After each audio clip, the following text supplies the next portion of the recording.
I'm going to try to explain why it's so much easier to borrow money for a commercial property as opposed to a residential property. Now, the one thing you have to understand is that when you go to the bank to borrow for a residential property, the banks always look at your financial statement. Okay, always look at your income statement. So if you're a typical white collar professional in Australia, and let's say you're making $200,000 a year, and you went and bought two $1 million residential properties, you're going to probably max out and probably won't be able to buy again. All right, I've heard so many stories where residential property investors max out at two properties and it can't go again. This is why. Let's say you bought two properties, $1 million each, and both these properties are generating $40,000 in rental income per annum. That's going to give you a total rental income of about 80 grand per year. So it's roughly 4% gross. That's for really good properties. Most properties like 3% gross. And then you've got probably about 30 grand worth of outgoings. Insurance, council rates, water rates, repairs and maintenance, etc., etc. You've got to take away 30 grand out of that rental income straight away for just outgoings. And then assuming you borrowed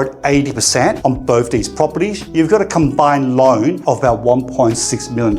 And at 6% interest rate or 5.7% interest rate, whatever it is, your annual mortgage repayments on an interest-only loan is about 100 grand. So by owning these two properties, you're actually negative cash flowing 50 grand a year. If you're earning $200,000 in the eyes of the bank, you've got at least 150,000 going to expenses, tax, living expenses, travel, food, groceries, etc. So your actual serviceability is only about 50 grand or so. So basically that offsets that. So you're maxed out. You can't buy any more property unless your income goes up or the rental property goes up. That's it. You're stuffed because the bank looks at your rental income. Whereas if you look at a commercial property, it's a completely different ballgame because with a commercial property, banks only assess the property based on the property's merit. So let's say we go and buy a $2 million commercial property. Let's say the commercial property is a nice warehouse or a shop or a medical center, let's say it's $2 million,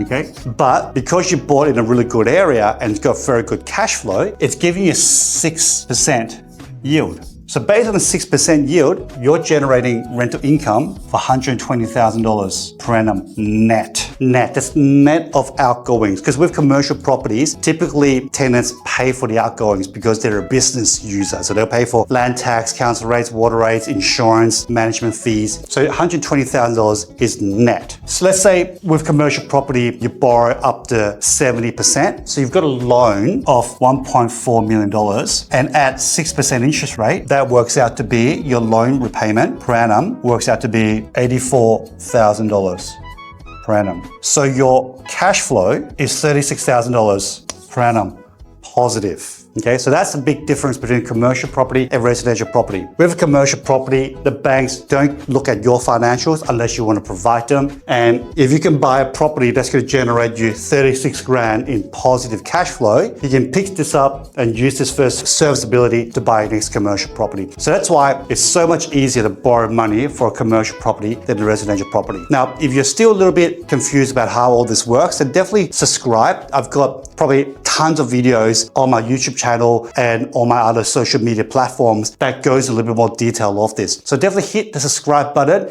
and I look forward to seeing you on the next video.